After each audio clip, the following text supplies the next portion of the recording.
Assalamualaikum warahmatullahi wabarakatuh. Perkenalkan, nama saya Sayun. NIM saya 22101025, prodi Administrasi Publik. Pada kali ini saya akan mempresentasikan tugas UTS yang diberikan dari dosen saya, yaitu Fahmi Amriko SH MA, yaitu tentang sistem hukum Indonesia. Pengertian sistem hukum. Istilah sistem hukum terdiri dari dua kata, yaitu sistem dan hukum. Sistem diartikan sebagai jenis suatu yang dibangun dengan komponen-komponen sistemnya yang berhubungan secara mekanik fungsional yang satu dengan yang lainnya untuk mencapai tujuan sistemnya. Sementara hukum dimaknai sebagai seperangkat kaidah dalam bentuk peraturan yang mengatur tingkah laku manusia dalam kehidupan, yang bersifat memaksa dan mengikat, berisi larangan dan perintah wajib dipatuhi dan ada sanksi bila melanggarnya. Sistem hukum yang berlaku di Indonesia adalah sistem campuran. Sebagai negara bekas jajahan Belanda, sistem hukum Indonesia cenderung mengikuti sistem hukum Civilau atau hukum Eropa kontinental.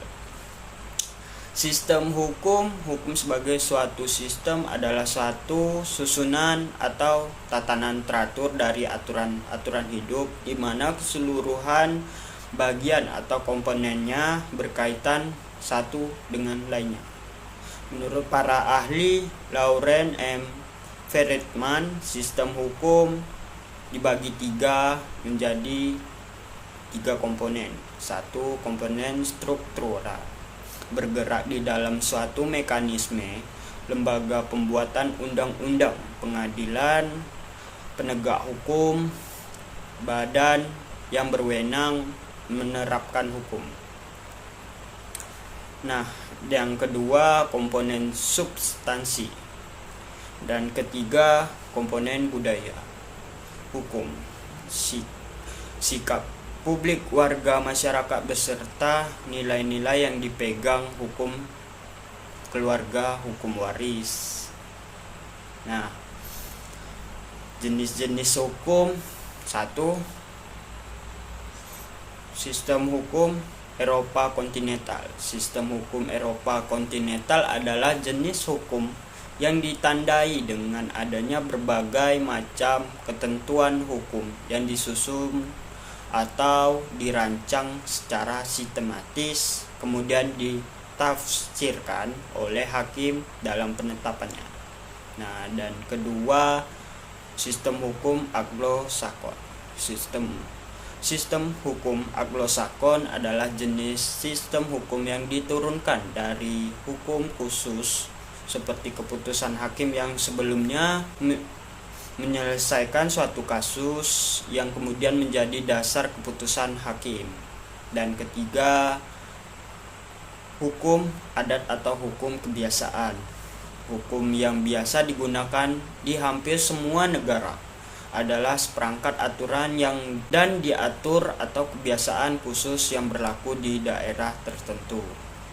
Dan keempat, sistem hukum Islam. Salah satu ciri terkuat sistem hukum Islam yang membedakan dengan sistem Anglo-Sakson dan sistem Eropa kontinental adalah dasar hukum pelaksanaannya didasarkan pada kitab suci Islam dan keyakinan agama, yaitu Al-Quran dan Al-Hadis. Hukum pidana juga disebut dengan ius penale, yaitu sejumlah peraturan yang mengandung larangan-larangan atau keharusan di mana terhadap pelanggarannya diancam dengan hukuman. Hukum pidana menurut ahli hukum pidana itu adalah dari norma-norma yang berisi keharusan dan larangan-larangan yang telah dikaitkan dengan suatu sanksi berupa hukuman, yakni suatu penderitaan yang bersifat khusus. Menurut Moeljadno, hukum pidana adalah bagian dari keseluruhan hukum yang berlaku di suatu negara selain hukum perdata, hukum tata negara, hukum tata pemerintah, hukum agraria, hukum pemburuan, dan sebagainya. Jengset hukum pidana merupakan alat yang digunakan oleh penguasa hakim untuk memperingati mereka yang telah melakukan suatu perbuatan yang tidak benarkan. 1. Hukum pidana material. Hukum pidana material berisi peraturan-peraturan tentang perbuatan yang diancam dengan hukuman, mengatur tanggung jawab terhadap perbuatan pidana.